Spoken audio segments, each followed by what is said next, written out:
আসসালামু আলাইকুম। I hope সালামের উত্তরটা পাবো। তো আমার তরফ থেকে শুভ সকাল। আর হ্যাঁ, এটা আমার লাইফের ফার্স্ট ভিডিও।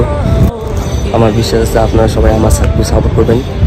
আর হ্যাঁ, ভিডিওটা বানানোর আসল উদ্দেশ্য হলো, তো চলো আপনাদের বলি ভিডিওটা বানানোর আসল উদ্দেশ্য কী। তো আজকে আমরা যাবো আইফোন নিতে, আইফোন 14 প্লাস। তো আপনারা সবাই আমার সাথে থাকবেন।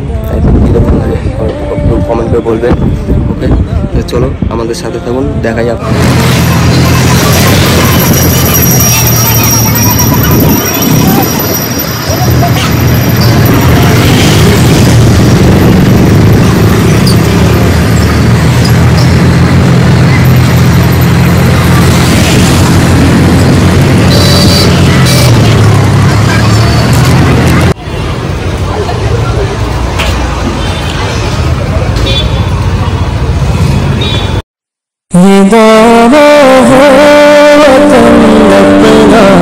पुराना भूल जा